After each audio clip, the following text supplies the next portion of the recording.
Hi guys, இந்த கோர்ஸோடைய name வந்து பார்த்தீங்க அப்படின்னா ஈக்விட்டி வேல்யூவேஷன் அப்படிங்கிறத இந்த கோர்ஸோடைய கம்ப்ளீட் நேம். ஈக்விட்டி வேல்யூவேஷன் அதாவது ஈக்விட்டினாலும் ஒன்று தான், ஸ்டாக்னாலும் ஒன்று தான், ஸோ அதே மாதிரி ஷேர்ஸ் அப்படின்னாலும் ஒன்று தான்.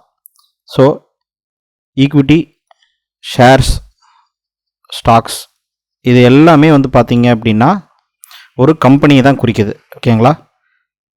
ஸோ ப்ரொஃபஷ்னலாக பார்த்தீங்கன்னா நம்ம ஈக்விட்டி அப்படின்னு சொல்லுவோம். ப்ரொஃபஷ்னலாக இண்டஸ்ட்ரியில் வந்து ஈக்விட்டிஸ் அப்படின்னு சொல்லுவாங்க. ஸோ அதனால் வந்து ஈக்விட்டி வேல்யூவேஷன் அப்படிங்கிறத வந்து நம்ம பார்க்க போகிறோம். ஸோ வேல்யூவேஷன்னா என்ன அப்படின்னு பார்த்தீங்கன்னா, இந்த கோர்ஸ் மூலமாக நீங்கள் என்ன தெரிஞ்சுக்குவீங்க, என்ன வந்து லேர்ன் பண்ணுவீங்க அப்படின்னா, ஸோ நீங்கள் பொதுவாக ஒரு பிகினராக வரும்போது ஸ்டாக் மார்க்கெட்டில் ஒவ்வொரு ஸ்டாக்கும் ஒவ்வொரு ப்ரைஸ் இருக்கும். ஒரு ஸ்டாக் 500 ரூபாய்க்கு விற்கும், ஒரு ஸ்டாக் 1000 ரூபாய்க்கு விற்கும். ஸோ அடுத்து ஒரு வருஷம் 2 வருஷம் கழிச்சு பார்த்தீங்க அப்படின்னா அந்த ஸ்டாக் வந்து 1000 ரூபாயிலிருந்து. கைஸ், என்னுடைய ஸ்டாக் மார்க்கெட்டை பற்றின இவ்வளோ வருஷம் நாலேஜ் எல்லாமே வந்து ஒரு பேசிக்லேருந்து பிகினர்ஸ்க்கும் புரிகிற மாதிரி ஒரு கியூரேட்டடாக கோர்சஸ் வந்து நான் கிரியேட் பண்ணி போட்டிருக்கேன். நம்மளுடைய investorsthamil.com அப்படிங்கிற பிளாட்ஃபார்மில் வந்து நம்மளுடைய கோர்சஸ்லாம் இருக்குது. உங்களுக்கு விருப்பம் இருந்தால் செக் பண்ணி பாருங்கள். investorsthamil.comங்கிற இந்த லிங்க்கை வந்து நான் இந்த வீடியோடைய டிஸ்கிரிப்ஷன்லேயே கொடுத்துருக்கேன். வித்துட்டு இருந்த ஸ்டாக்ஸ் வந்து பார்த்தீங்கன்னா அடுத்து 50 ரூபாய்க்கு போயிடும், அதாவது கீழே வந்துடும். ஸோ எப்படி வந்து ஒரு ஸ்டாக்குடைய ப்ரைஸை வந்து டிட்டர்மைன் ஆகுது மார்க்கெட்டில். ஸோ ஒரு அனலிஸ்ட் அண்ட் இன்வெஸ்டர்ஸ் வந்து எப்படி வந்து ஒரு ப்ரைஸை வந்து டிசைட் பண்ணுவாங்க. ஸோ அந்த கம்பெனியுடைய ஒரிஜினல் மதிப்பு என்ன, ஸோ எத்தனை ரூபா கொடுத்து அந்த கம்பெனியை நம்ம வாங்கலாம், ஸோ எத்தனை ரூபா ப்ரைஸில் இருந்து அந்த கம்பெனியை வாங்கலாம். ஸோ அப்போ அந்த கம்பெனியுடைய இன்னைக்கு கொடுக்க வேண்டிய ஒரிஜினல் வேல்யூ தான் இன்ட்ரின்சிக் வேல்யூ அப்படின்னு நம்ம சொல்லுவோம். அதாவது அந்த கம்பெனியுடைய உள்ளார்ந்த மதிப்பீடு அப்படின்னு நம்ம சொல்லலாம் தமிழில். ஸோ ஒரு பொருளை நம்ம காசு கொடுத்து வாங்குறோம் அப்படின்னு கேட்டிங்கன்னா அந்த பொருள் வந்து அந்த விலைக்கு உகந்த பொருளா, அதாவது வந்து அந்த விலைக்கு ஏற்ற பொருளா, இல்லை அந்த விலையை விட அதோடைய ஒர்த்து ஜாஸ்தியாக இருக்குமா, இல்லை அந்த ஒர்த்து கம்மியாக இருக்குமா அப்படிங்கிறத நம்ம தெரிஞ்சுக்கிட்டு தான் நம்ம ஒரு பொருளை வாங்குவோம். ஆனால் ஒரு ஸ்டாக்கை வாங்கும்போது ஒரு கம்பெனியில் நம்ம வந்து ஒரு ஸ்டாக் மார்க்கெட்டில் ஒரு ஸ்டாக்கை பை பண்ணும்போது அதோடைய ஒரிஜினல் வேல்யூ, இன்ட்ரின்சிக் வேல்யூ என்னங்கிறது தெரிஞ்சாதான் நம்ம அதிகமான விலை கொடுத்து அந்த ஸ்டாக்கை வாங்குறோமா, கம்மியான விலை கொடுத்து வாங்குறோமான்னு தெரியும். ஏன்னா அப்போ தான் நமக்கு வந்து இந்த ஸ்டாக்கு ஒரிஜினலாக வந்து பார்த்தீங்கன்னா அடுத்த ஃபியூச்சரில் இன்னும் டெவலப் ஆக போகுதா, இல்லை ஆல்ரெடி வந்து அந்த ஸ்டாக் வந்து ஓவர் வேல்யூடு ஜோனில் இருக்கா அப்படிங்கிறத நம்ம கண்டுபிடிக்க முடியும். ஸோ இந்த கம்ப்ளீட் கோர்ஸை நீங்கள் பார்க்குறது மூலமாக ஈக்விட்டி வேல்யூஷன்னா என்ன, அதை எப்படி ப்ராக்டிக்கலாக நம்ம ஒரு எக்ஸல் ஷீட்டில் பண்ணுறது அப்படிங்கிறத பார்க்க போகிறீங்க. இது வந்து இந்த மெத்தட் வந்து நான் பர்சனலாக ரெகுலராக யூஸ் பண்ணிட்டு இருக்க ஒரு மெத்தட். ஸோ இதுக்கு பின்னாடி இருக்கிற லாஜிக், ஏன் இந்த மெத்தட் ஒர்க் ஆகுது, ஏன் இந்த மெத்தட் வந்து யூஸ் பண்ணுறோம் அப்படிங்கிற இந்த லாஜிக் வந்து சேம் தான். அதாவது வந்து நிறைய டைப் ஆஃப் மெத்தட்ஸ் இருக்குது. அதில் வந்து இப்போ வாரன் பஃபெட் யூஸ் பண்ணுற மெத்தடு அப்படிங்கிறது வந்து டிஸ்கவுண்டட் கேஷ் ஃப்ளோ மெத்தட் அப்படின்னு சொல்லுவாங்க, DCF வேல்யூஷன் அப்படின்னு சொல்லுவாங்க. ஸோ இந்த மாதிரி நிறைய டிஃப்ரெண்ட் டைப் ஆஃப் மெத்தட்ஸ் இருக்குது. ஆனால் இதுக்கு பின்னாடி இருக்கிற லாஜிக் வந்து சேம் தான். ஸோ இதுக்கு பின்னாடி இருக்கிற ஒரு ரேஷ்னாலிட்டி, அதாவது வந்து இப்போ ஒரு பகுத்தறிவு தன்மைங்கிறது வந்து இதுக்கு பின்னாடி இருக்கிறது வந்து சேம் தான். ஸோ மெத்தட் வந்து டிஃப்ரெண்ட். நான் யூஸ் பண்ணுற மெத்தட் வந்து ஒரு ப்ராக்டிக்கலான மெத்தட்.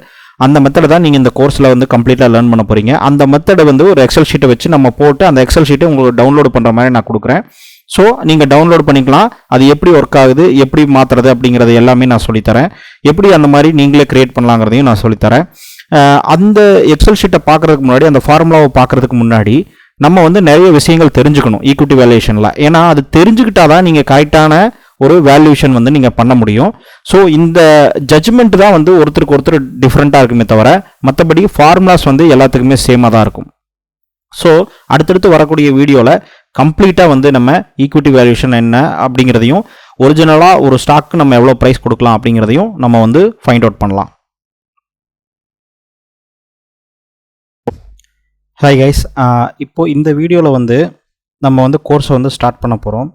ஸோ நீங்கள் கோர்ஸை ஸ்டார்ட் பண்ணுறதுக்கு முன்னாடி நீங்கள் பிகினராக இருந்தீங்க, நான் ஸ்டாக் மார்க்கெட்டுக்கே இப்போ தான் புதுசு அப்படின்னா நீங்கள் வந்து ஃபஸ்ட்டு பண்ண வேண்டிய விஷயம் என்ன அப்படின்னா, நீங்கள் பிகினர் டு ட்ரேடர் அப்படிங்கிற கோர்ஸை வந்து வாட்ச் பண்ணணும். நம்மளுடைய பிளாட்ஃபார்ம்லேயே இந்த கோர்ஸ் இருக்குது. ஓகேங்களா? நம்மளுடைய பிளாட்ஃபார்ம்லேயே வந்து பிகினர் டு ட்ரேடர் அப்படிங்கிற கோர்ஸ் இருக்குது. ஸோ அதுதான் வந்து ஃபஸ்ட்டு கோர்ஸு. அதை வந்து நீங்கள் வாட்ச் பண்ணிடுங்க. ஏற்கனவே அதை நீங்கள் வாட்ச் பண்ணியிருந்தீங்கன்னா இந்த கோர்ஸை நீங்கள் டைரெக்டாக ஸ்டார்ட் பண்ணிக்கலாம். ஸோ அப்படி வாட்ச் பண்ணலைன்னா அதை வாட்ச் பண்ணிக்கங்க. இல்லை ஓரளவுக்கு உங்களுக்கு பேசிக்ஸ் தெரியும், எனக்கு வேல்யூஷன் வந்து நான் ஸ்டார்ட் பண்ணால் எனக்கு புரிஞ்சுக்கும் அப்படின்னு சொன்னால் நீங்கள் இதுலேருந்து டேரெக்டாக ஸ்டார்ட் பண்ணலாம். So just for your information, நீங்கள் வந்து இப்போ தான் ஸ்டார்ட் பண்ணுறீங்க அப்படின்னா அதுலேருந்து ஸ்டார்ட் பண்ணிங்கன்னா இன்னும் பெட்டர் கிளாரிட்டி கிடைக்கும். ஏன்னா இது நம்ம டேரெக்டாக வேல்யூஷன் பார்ட்டுக்கு நம்ம போக போகிறோம். ஸோ அந்த ஒரு ரீசன்னால். ஸோ இப்போ வந்து பார்த்தீங்கன்னா ஒரு ஸ்டாக்குடைய வேல்யூஷன் அப்படிங்கிறது வந்து நம்ம எப்படி பண்ணுவோம் அப்படின்னா அதுக்கு வந்து மொத்தம் ஒரு 3 ஸ்டெப் தான். அந்த 3 ஸ்டெப்பை எலாபரேட்டாக நம்ம பண்ணும்போது அதோடைய வேல்யூஷனை வந்து நம்ம ஃபைனலாக கண்டுபிடிப்போம். அதில் வந்து ஸ்டெப் நம்பர் 1 என்ன அப்படின்னா, ஸ்டெப் 1 என்ன அப்படின்னா finding growth rate of the company. அதாவது வந்து வருஷம் அந்த கம்பெனி வந்து எவ்வளோ க்ரோத் ரேட்டில் வளர்ச்சி அடையும் அப்படிங்கிறத ஃபஸ்ட்டு கண்டுபிடிக்கணும். ஓகேங்களா? ஸோ அதை கண்டுபிடிக்கிறதுக்கு 2 டைப்பாக நம்ம வந்து பிரிக்கிறோம். ஃபஸ்ட்டு பிஸ்னஸை வந்து நம்ம பார்க்கணும். அந்த கம்பெனியுடைய பிஸ்னஸை புரிஞ்சுக்கிட்டு ஏன் நம்ம ட்ரேட் பண்ணணும், ஏன் வந்து அந்த கம்பெனியில் இன்வெஸ்ட் பண்ணணும் அப்படின்னு சொல்கிறாங்க அப்படின்னா, அந்த கம்பெனி என்ன பொருள் தயாரிக்குது, என்ன சர்வீசஸ் கொடுக்குது, அதுக்கு உண்டான மார்க்கெட் என்ன, அதுக்கு உண்டான டிமாண்ட் என்ன, அதோடைய ஃபியூச்சர் எப்படி இருக்கும் அப்படிங்கிறதெல்லாம் வந்து நமக்கு தெரியாமல் நம்மளால் க்ரோத் ரேட்டை ஃபைண்ட் அவுட் பண்ண முடியாது. ஏன்னா ஒரு சில கம்பெனிஸ் வந்து இன்னைக்கு வரைக்கும் க்ரோத் ரேட் வந்து நல்லா பர்ஃபெக்டாக இருக்கலாம், சூப்பர் பிஸ்னஸாக இருக்கலாம். ஆனால் போக போக ஃப்யூச்சரில் வந்து அது அழியக்கூடிய பிஸ்னஸாக இருக்கலாம். அதனால் வந்து என்னென்னா ஒரு சில பிஸ்னஸ்ஸு பொலிட்டிக்கல் என்விரான்மெண்ட் மாறும்போதும் அழியும். ஸோ மக்களுடைய கன்சியூமர் பிஹேவியர் மாறும்போதும் அழியும். ஸோ இந்த மாதிரி மல்டிபிள் ஃபேக்டர்ஸ் இருக்குது. அதனால் பிஸ்னஸ் என்ன அப்படிங்கிறத வந்து நம்ம ஃபஸ்ட்டு பார்த்தா தான் நம்மளால் கண்டுபிடிக்க முடியும். First point. ரெண்டாவது, அந்த க்ரோத் ரேட்டை கண்டுபிடிக்கிறதுக்கு ரெண்டாவது பாயிண்ட் வந்து past behaviour of the company. அதாவது வந்து கம்பெனியில் ப்ரீவியஸாக என்ன நடந்திருக்கு அப்படிங்கிறத நம்ம அனலைஸ் பண்ணணும். அதாவது வந்து அந்த ஃபினான்ஷியல் ஸ்டேட்மெண்ட், 3 ஃபினான்ஷியல் ஸ்டேட்மெண்ட் தான் ஒரு கம்பெனிக்கு இருக்குது. அக்கௌண்டிங் ஃபார்மேட்டில் 3 ஃபினான்ஷியல் ஸ்டேட்மெண்ட் சொல்லுவாங்க. அது வந்து என்ன அப்படின்னா profit and loss statement or income statement. இது ரெண்டும் ஒன்று தான். ப்ராஃபிட் அண்ட் லாஸ் ஸ்டேட்மெண்ட், அதுக்கடுத்து பேலன்ஸ் ஷீட், அதுக்கடுத்து கேஷ் ஃப்ளோ ஸ்டேட்மெண்ட். இந்த 3 ஸ்டேட்மெண்ட்டையும் நம்ம அனலைஸ் பண்ணுவோம். ஸோ இதனுடைய பாஸ்ட் என்ன இருக்குது அப்படிங்கிறத பொறுத்து நம்ம வந்து ஃப்யூச்சரில் இது கண்டினியூ ஆகுமா இல்லையாங்கிறத டிசைட் பண்ணுவோம். ஸோ அந்த பிஸ்னஸ் ப்ளஸ் ஃபினான்ஸ் இந்த ரெண்டையுமே சேர்த்து நம்ம பார்க்கணும். அதுக்கு அடுத்த ஸ்டெப் வந்து பார்த்தீங்கன்னா, ஒருவேளை நம்ம அப்படி ஒரு க்ரோத் ரேட்டை ஃபைண்ட் அவுட் பண்ணிட்டாலும் அடுத்து கண்டினியூஸாக கன்சிஸ்டண்ட்டாக வந்து இந்த க்ரோத் இருக்குமா அப்படிங்கிற ஒரு கொஷின் மார்க் வரும். ஏன்னா நம்ம ஃபைண்ட் அவுட் பண்ணிட்டோம், ஆனாலும் இருக்குமா அப்படிங்கிற ஒரு கொஷின் மார்க் வரும். ஸோ இப்போது அதுக்குண்டான ஃபேக்டர்ஸ், அதுக்குண்டான தடைகள் என்ன, அப்டக்கிள்ஸ் என்ன அப்படிங்கிறதையும் நம்ம ஃபைண்ட் அவுட் பண்ணோம்.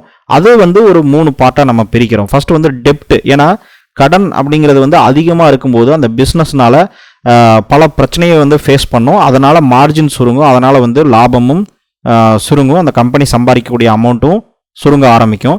ஸோ அதனால் அந்த கம்பெனியுடைய க்ரோத் ரேட் வந்து பாதிப்படையும். ஸோ அதனால் வந்து என்ன சொல்கிறேன் அப்படின்னா, இதுக்கு க்ரோத் ரேட் கண்டுபிடிச்சாலும் கூட அது வந்து நாளைக்கு ப்ராப்ளம் ஆகுமா ஆகாதாங்கிறதுக்கு மல்டிபிள் ஃபேக்டர்ஸ் வந்து நம்ம அதையும் செக் பண்ணிக்கணும். ஸோ அந்த ஒரு ரீசன்னால தான் வந்து இந்த 3 பார்ட்டை நம்ம பார்க்குறோம். அதாவது வந்து கடன், டெப்ட் அப்படிங்கிறத நம்ம பார்க்குறோம். அதே மாதிரி ஃபியூச்சர் ஆஃப் பிஸ்னஸ் ப்ராஸ்பெக்ட், அதே சேம் தான். க்ரோத் ரேட்டை கண்டுபிடிக்கிறதுக்கு ஒரு ஃபியூச்சர் நம்ம பார்க்குறோம் அப்படின்னா, அதே ஃபியூச்சர் வந்து மோசமாக இருந்ததுன்னா அது தடைகள் தானே. ஸோ அந்த பார்ட்டையும் நம்ம சேர்த்து கவனிக்கணும். அது போக மீதி அதர் ஃபேக்டர்ஸ் இருக்குது, என்னென்ன நம்பர்ஸ் நம்ம பார்க்கணும். ஸோ அந்த நம்பர்ஸ் மோசமாக இருந்தால் ஒரு சில இண்டஸ்ட்ரீஸ்க்கு எப்படி இருந்தால் பெட்டர், ஒரு சில இண்டஸ்ட்ரீஸ்க்கு எப்படி இருந்தால் பரவாயில்ல அப்படிங்கிற மாதிரி ஒவ்வொரு இண்டஸ்ட்ரீஸ் ஒவ்வொரு பிஸ்னஸுக்கு தகுந்த மாதிரி மாறும். ஏன்னா ஒரு சில பிஸ்னஸ்லாம் வந்து அந்த நேச்சர் ஆஃப் பிஸ்னஸே அப்படி தான் இருக்கும். அதனால் அதை வச்சு நம்ம கால்குலேட் பண்ணோம் அப்படின்னா சரியாக வராது. அதனால் வந்து எதெல்லாம் பார்க்கலாம், எதெல்லாம் பார்க்க வேண்டியதில்லை அப்படிங்கிற விஷயம்லாம் நம்ம பார்க்கணும். அதுக்கடுத்து நம்ம க்ரோத் ரேட்டை ஃபைண்ட் அவுட் பண்ணிவிட்டு அதை மேக் ஷூர் அந்த க்ரோத் ரேட் வந்து ஓகே கன்சிஸ்டண்ட்டாக இருக்கும்னு நம்ம டிசைட் பண்ணிட்டோம்னா அதுக்கடுத்து வேல்யூஷன் மாடல் எக்ஸல் ஷீட்டில் பில்டு பண்ண போகிறோம்.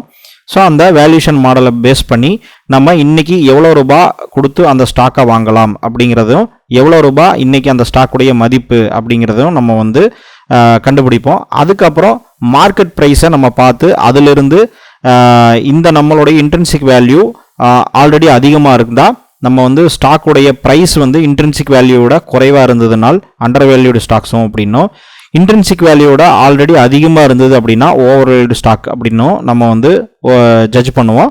ஸோ அதை பேஸ் பண்ணி எத்தனை பர்சன்டேஜ் ஆஃப் அப்சைடு பொட்டன்ஷியல் இருக்குது அப்படிங்கிறத நம்ம பார்த்துட்டு அதை வந்து நம்ம டிசைட் பண்ணுவோம். ஸோ இதுதான் வந்து நம்ம பண்ணக்கூடிய 3 ஸ்டெப். இந்த 3 ஸ்டெப் பண்ணுறதுக்கு முன்னாடி நம்ம இந்த ஃபர்ஸ்ட் ஸ்டெப்பில் இருக்கிற பிஸ்னஸ் ஃபண்டமெண்டல்ஸும் முதல்ல வந்து ஃபினான்ஷியல் ஸ்டேட்மெண்ட் பார்த்துடலாம். ஸோ ஃபினான்ஷியல் ஸ்டேட்மெண்ட்டை வச்சு நம்ம வந்து புரிஞ்சுக்கிட்டோம் அப்படின்னா நமக்கு அங்கேருந்து ஸ்டார்ட் பண்ணலாம். ஸோ நெக்ஸ்ட் வீடியோவில் நம்ம அதை ஸ்டார்ட் பண்ணுவோம். கைஸ், என்னுடைய ஸ்டாக் மார்க்கெட்டை பற்றின இவ்வளோ வருஷம் நாலேஜ் எல்லாமே வந்து ஒரு பேசிக்லேருந்து பிகினர்ஸ்க்கும் புரிகிற மாதிரி ஒரு கியூரேட்டடாக கோர்சஸ் வந்து நான் க்ரியேட் பண்ணி போட்டிருக்கேன். நம்மளுடைய investorsthamil.com அப்படிங்கிற பிளாட்ஃபார்மில் வந்து நம்மளுடைய கோர்சஸ்லாம் இருக்குது. உங்களுக்கு விருப்பம் இருந்தால் செக் பண்ணி பாருங்கள். investorstamil.comங்கிற இந்த லிங்க்கை வந்து நான் இந்த வீடியோடைய டிஸ்கிரிப்ஷன்லேயே கொடுத்துருக்கேன்.